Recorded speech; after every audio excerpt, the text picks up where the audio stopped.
Oi, pessoal, Sérgio Hart, da Cena Digital, e mais uma entrevista da série Transformação Digital Startups em Cena. Hoje a gente vai conversar com Eduardo Gradis, que é CEO e fundador da startup OpenSolo.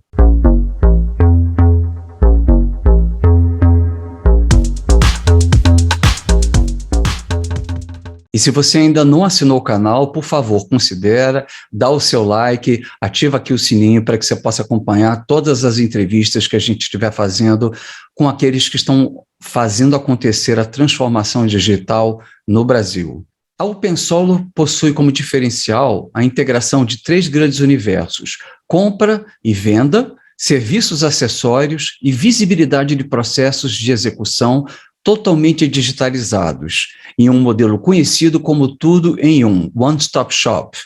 Com celular, tablet ou computador, os participantes da cadeia poderão acessar os dados de mercado em tempo real, negociar compra e venda em ambiente nacional e internacional e contratar câmbio para as operações de importação, frete, seguro de crédito e realizar muitas outras transações em um único ambiente integrado, seguro e auditável. Os negócios são finalizados nas plataformas das empresas integrantes do sistema. Eu vou falar um pouco do Eduardo. O Eduardo é paulistano, formado em economia, com especialização em finanças e MBA executivo. Ele iniciou a carreira dele na Cargill e passou por empresas como a Multigrain, Nidera, Gavilon, Nidera Cofco e Kraft Heinz. Em 2020, mesmo ano em que ele se desligou da Kraft Heinz, ele se muda para a Espanha e dá os primeiros passos para a criação da OpenSolo, que começa suas operações em agosto desse ano, com foco nos mercados de trigo e FLV no Brasil, Argentina e Chile. Bom, Eduardo, muito prazer em ter você aqui conosco. Eu queria começar já com a primeira pergunta, que é o seguinte: qual é a oportunidade de negócio que vocês visualizaram para criar a OpenSolo? Legal, Sérgio, obrigado pela pergunta. Essa é uma boa primeira pergunta. Nós identificamos a possibilidade de integração de serviços, de ferramentas num único lugar para facilitar o acesso a esses serviços e essas funcionalidades por parte de quem opera nas cadeias de trigo e FLV. Então, um exemplo prático seria: eu, como importador, preciso acessar uma ferramenta de câmbio para as minhas importações, e eu tenho, dependendo do meu tamanho, dificuldade de acessar esse mercado. Muitas vezes eu tenho até a dificuldade do conhecimento, do entendimento do porquê eu tenho que fazer, como a ferramenta funciona, a que tipo de estrutura que eu tenho que ter para operar isso.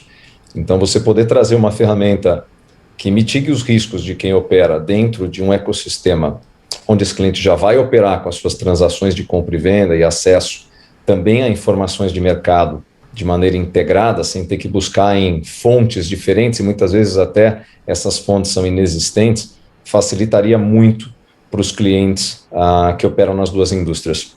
Como a gente já vinha de muitos anos de experiência operando analogicamente, a gente percebia que a digitalização promoveria um acesso mais fácil, né, uma democratização para que toda a cadeia pudesse acessar a serviços básicos do dia a dia das operações, sem contar que o acesso a dados de maneira qualificada para a tomada de decisão, seja uma decisão tática, seja uma decisão estratégica, num ambiente confiável, também agregaria muito valor. Então, tudo começou por aí. Eu acho que a integração talvez seja um dos grandes ganhos, né? Essa possibilidade de você tecnologicamente integrar informações distintas, né? Como você falou da cadeia. Entendi. Sempre um pouco mais difícil. A gente teria, não muitos anos atrás, mas que buscar os dados no dia a dia do trading, por exemplo, de commodities, você sintetizar os dados de oferta e demanda, né?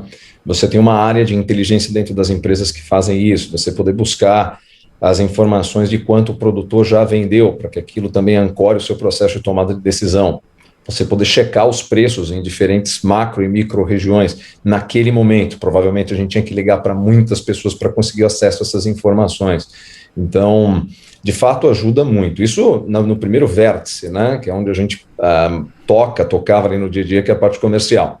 Mas depois, quando a gente desce para toda a organização e você percebe o efeito de um processo digitalizado, afetando toda a estrutura administrativa, eu fecho um contrato, eu tenho condições de acessar esse contrato imediatamente. eu consigo auditar o que está sendo feito, eu consigo comparar o preço que foi fechado versus o mercado naquele momento e ter certeza de que a empresa fez um bom negócio. Nós conseguimos, eventualmente, ter um acesso a uma ferramenta que traga dados comerciais para dentro do nosso sistema financeiro contábil, né, por APIs. Então, aqui começa a desmembrar, a partir dessa primeira parte comercial, uma série de benefícios que afetam não só o vetor comercial da empresa, mas todas as demais camadas. Se você pudesse descrever para a gente o funcionamento da ferramenta da OpenSolo. Primeiro, a ferramenta possibilita que você digitalize os processos de negócios já existentes, né? Então, eu já tenho uma base de clientes, eu já negocio na importação, na exportação, agora eu consigo ter visibilidade do processo de maneira holística. Do momento que eu acesso os dados para tomar a decisão de uma venda ou de uma compra, a partir do momento que eu compro e eu vendo, eu tenho acesso aos detalhes de contrato e a todos os detalhes daquela negociação em tempo real, e eu consigo cascatear isso para a minha organização. Em tempo real, eles recebem essa informação que foi fechada e nutrem os sistemas de controle de governança da empresa. Eu consigo, a partir daqui, contratar serviços que são inerentes a esse processo de negociação. Então, eu posso ter vendido uma mercadoria no porto de Santos, não no porto de destino na Espanha, então eu preciso talvez cotar, ou durante o processo de negociação, na definição, né, desse Incoterm, cotar o frete para determinar o que eu vou oferecer.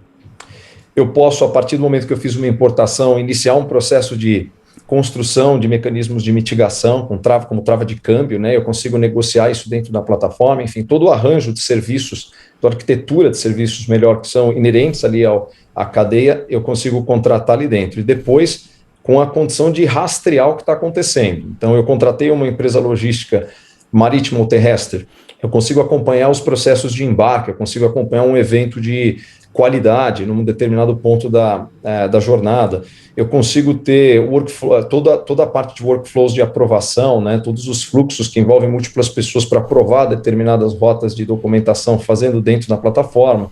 Eu consigo, pelo repositório documental da plataforma, conseguir prover visibilidade dessa documentação, não só internamente para a organização, mas também para todos aqueles que estão atuando comigo naquele determinado processo. Então, a forma de você acessar o OpenSolo nesses três universos começa ali, a princípio, pela negociação. Não é obrigatório que comece pela negociação, pode ser que do produto em si, pode ser que comece pelo serviço, porque eventualmente eu fechei esse negócio já no mundo analógico, mas eu quero contratar o transporte com o OpenSolo, eu quero contratar o câmbio, o seguro de crédito para uma exportação com um cliente que eu ainda não conheço, eu preciso ter essa segurança através de uma apólice de seguro, então ela pode começar pelo serviço também, terminando no modelo de execução, onde a gente consegue prover essa visibilidade para todos os elos da organização. Então esse seria um roteirozinho de um eventual exportador ou importador acessando as diferentes etapas, né, do produto OpenSolo. O teu cliente geralmente são as empresas. Você trabalha com B2B, né? Não existe a possibilidade, por exemplo, de você trabalhar com uma pessoa física, um B2C, e não seria varejo, né? Ainda não, mas pode ser no futuro.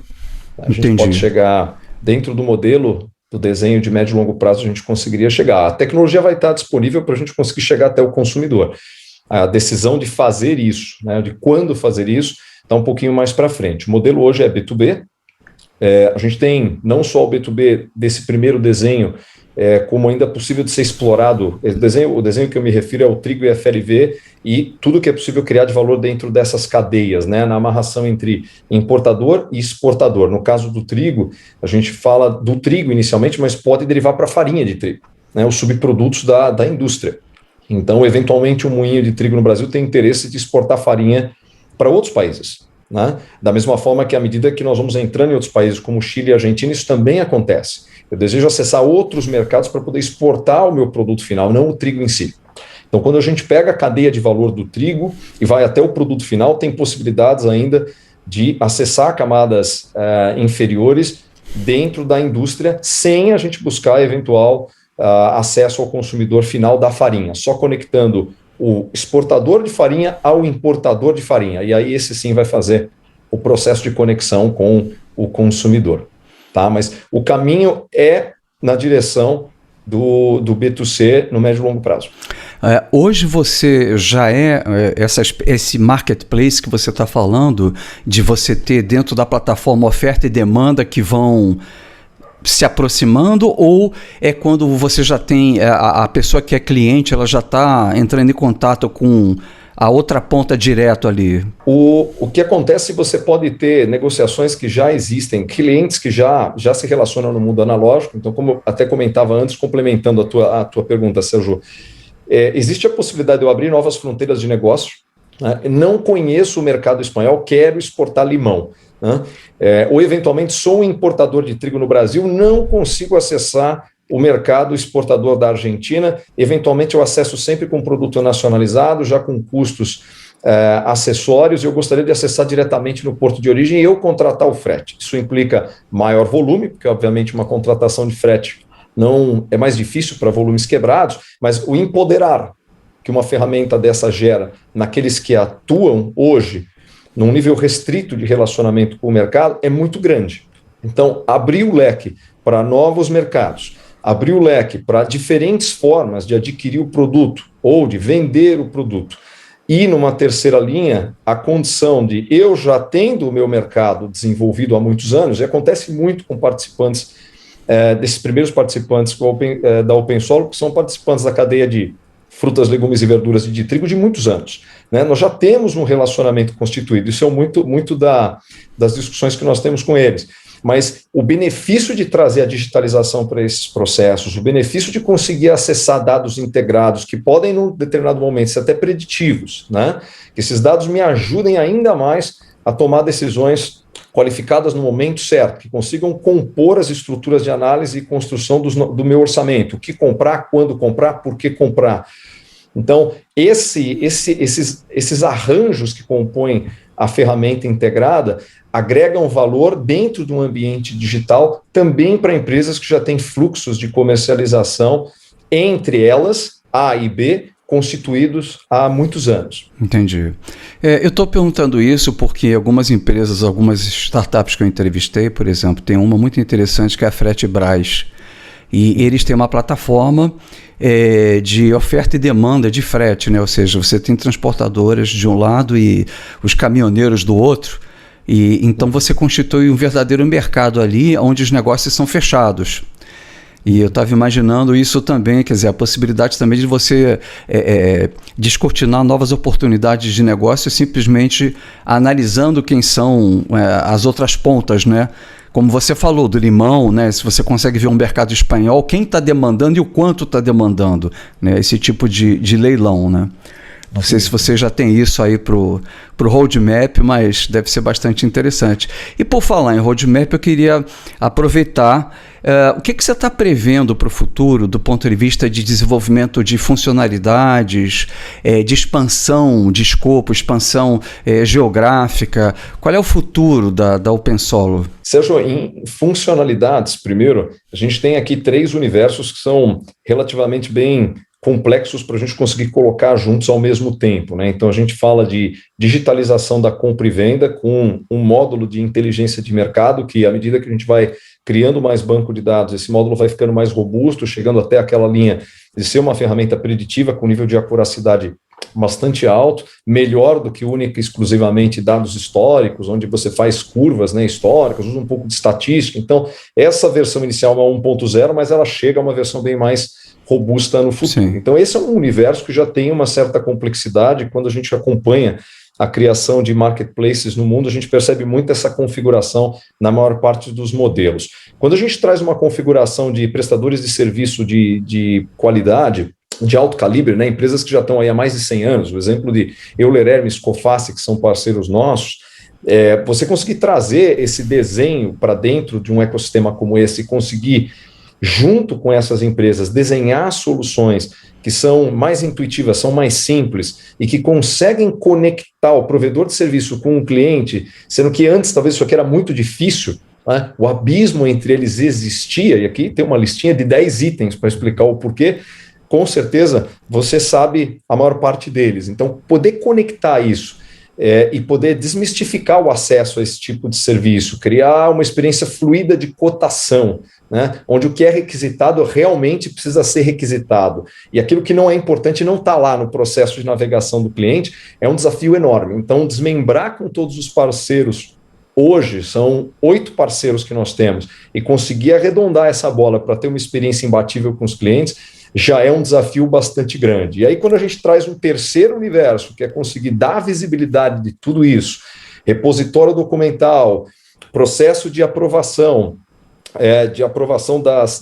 não só da transação, né, mas os workflows ali de aprovação entre as diversas esferas que tomam decisão na empresa, e conseguir dar a rastreabilidade daquela logística contratada, daquela classificação de grão contratada, a possibilidade de enxergar um atraso no navio e até prever, olha, o que isso aqui pode afetar a minha perspectiva de produção, também se torna um módulo bastante complexo, porque são 18 meses de desenvolvimento que a gente colocou como meta, de 18 a 24 meses, para que tudo isso aqui esteja funcionando em estado da arte, entre não só para FLV, mas também para trigo, o que nos leva, obviamente, a buscar esgotar primeiro esse modelo, e aí já entrando na segunda parte da sua pergunta, as aplicações que a gente vai desenvolver são aplicações que gerem a experiência, a utilidade que a gente gostaria nesses 3 universos: mercado digital com inteligência, serviços e capacidade de enxergar o que está acontecendo na parte documental e na execução do frete. Então, não vai ter nada de funcionalidade fora desses 3 grandes universos. E o que a gente vai ter para o futuro é a possibilidade de exportar o modelo, replicar o modelo para as grandes commodities, como soja, como milho, né? E a possibilidade de seguir no mercado de nicho, seguir com perecíveis. Dentro do mundo de perecíveis, no varejo, a gente tem uma infinidade aí de possibilidades, mas dentro da indústria agro, né, falando de agro ainda, cacau é uma indústria que é interessante para nós, café é uma indústria interessante para nós, mercados que funcionam em sistema de balcão, alguns com sistema de balcão combinado com bolsa, onde uma ferramenta como essa pode agregar bastante, da mesma forma como a gente tem a expectativa que agregue para a área de... Entendi. Eu acho que é um setor bastante grande, né? Eu acho que tem uma diversidade enorme. Pecuária também serviria alguma coisa? Olha, sim, sem dúvida. A possibilidade de ter pecuária na exportação, eventualmente, de carne, né? Na importação daquilo que eventualmente a gente tem em nicho mesmo, tá? Produtos perecíveis em geral, a gente enxerga com muito potencial, ferramentas como câmbio, né? Hoje nós temos um parceiro banco digital, que é o Bex Banco, quer dizer, serviria toda a indústria de perecíveis. Bacalhau, né, que nós importamos muito, uma frente que inclusive alguns dos clientes já trouxeram, eu posso fechar as minhas necessidades aqui de câmbio com vocês importando bacalhau? No primeiro momento a gente não vai fazer, mas provavelmente em 3, 4 meses é possível sim que o importador de bacalhau possa fechar uma operação conosco, porque o que serve FLV e serve trigo, serve outros perecíveis. O que você pode compartilhar com a gente dos maiores desafios que vocês têm enfrentado como startup hoje em dia? Bom, Sérgio, acho que o primeiro grande desafio de quem busca empreender é tirar uma ideia, um conceito, uma tese do papel e começar a torná-la realidade, né? E você fazer isso sozinho é muito difícil. Então, acho que o primeiro grande desafio é você encontrar as pessoas certas para navegar com você, né? Os sócios, aqueles que fundaram a empresa com você, que têm visões parecidas, talvez até complementares, porque vêm de indústrias, não as mesmas, mas indústrias muito parecidas nas dores principais, nas oportunidades, e conseguir na velocidade adequada traduzir esse planejamento, essa idealização para algo concreto, que passa por diversas etapas, mas sem dúvida o grande desafio de qualquer negócio que se propõe a iniciar do zero é você encontrar as pessoas certas desde o início, de quem é o seu sócio, visões alinhadas, capacidades complementares, e um ferramental ali disponível, intelectual e não intelectual também, disponível para que a aceleração seja feita da forma adequada. E depois isso cascateia para todo o time, né? A equipe técnica que você precisa, com o nível de customização de uma ferramenta como essa, ter as habilidades para conseguir lidar com o que tem de mais novo em tecnologia, a capacidade de responder na qualidade, assertividade e tempo que é necessário, né? A gente sabe que tem inúmeras ideias e projetos dentro do forno, e o que a gente quer, obviamente, é que a nossa ideia chegue o mais rápido possível aos clientes, que seja testada e que a gente tenha a conversão de intenção para utilidade, né? E que passe, a partir daí, a qualificar e a gerar valor para dentro dos mercados onde a gente busca atuar. Acho que para mim, time, pessoas, e depois um último fator é você conseguir impor qualidade em tudo que você faz com velocidade, que é muito difícil. Parece, isso aqui é um livrinho básico, né, que todo mundo carrega embaixo do braço. A gente sabe que tem que ter qualidade, a gente sabe que tem que ter velocidade, a gente sabe que tem que ter o melhor time, mas tem uma diferença enorme em tornar tudo isso e colocar tudo isso aqui em prática. Às vezes os planetas não se alinham, né, ou eles demoram um pouco mais para alinhar. Tem variáveis que você consegue controlar nesse processo de alinhamento e tem outras que você não consegue controlar. Então, para tudo aquilo que está dentro do teu escopo de atuação e do teu controle, você vai e atua. E uma das principais para nós é velocidade, sabe? Nós criamos a empresa há 1 ano atrás, mas a constituição seria a idealização. Nós lançamos a primeira linha de código há 8 meses atrás e nós estamos aqui em beta com os clientes já por 3 semanas. Então, exige um esforço, dedicação, compromisso, capacidade técnica do time em responder às demandas e para que a gente possa ter uma solução mais rápida possível no mercado. Então, para nós, acho que analisando rapidamente essa história aí de 12 meses, né, 13 meses, seriam os componentes mais críticos aí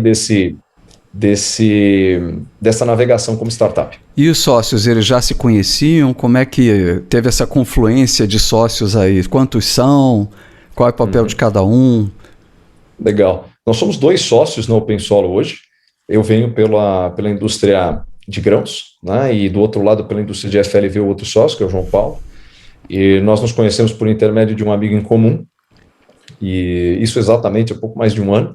Eu vi um alinhamento logo na primeira conversa, né, olhando como a indústria de FLV operava, as principais oportunidades, tudo aquilo que a digitalização mais simples, né, uma automação, um ganho numa pequena etapa do processo poderia gerar, né, a amplitude que um ganho desse daqui poderia gerar dentro da gestão do dia a dia de uma empresa, a gente já despertou atenção.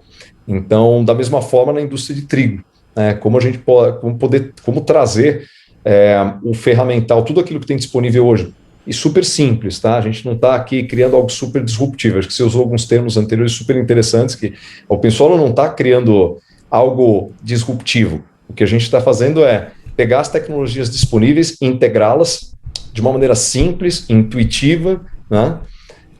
Democratizando o acesso a alguns serviços para o médio e pequeno, não só dentro do mercado brasileiro, mas dentro daqueles mercados onde FLV e trigo também são importantes. Então, a nossa história foi de um alinhamento muito rápido, desde o início, de perspectivas de negócio, de visão de negócios, de uma clareza do quanto a tecnologia, nessa característica simples, né, desmistificada de complexidade, poderia agregar, e também de valores, obviamente. Eu acho que às vezes o segredo ele não está no grau de ruptura de uma tecnologia. O segredo está no grau de ruptura do modelo de negócio. Eduardo, muito legal, muito legal. Te desejo muito sucesso, te agradeço muito. A gente está chegando ao final da entrevista. Eu queria saber se você teria alguma consideração adicional que você gostaria de fazer para o pessoal que está assistindo a gente. Sérgio, obrigado pelo espaço. Primeiro, ótimo estar aqui nesse bate-bola com você e sempre disposto a falar mais vezes. E acho que esse fórum que você criou aqui é muito rico, é uma contribuição enorme para quem está dentro hoje do dia a dia, independentemente da indústria, mas que tem desejo de promover digitalização, né, desde o mais simples até o mais robusto, o mais disruptivo, e promover a discussão e o conteúdo de qualidade. Então, conte conosco. Sobre algum item a mais, não, foi super bacana o papo, a OpenSolo nasce com esse DNA de desmistificação da complexidade de tecnologia, de poder levar para todos os participantes da cadeia de valor do trigo e FLV uma solução prática, útil, né, que simplifique o dia a dia dos negócios, que integre e que gere valor.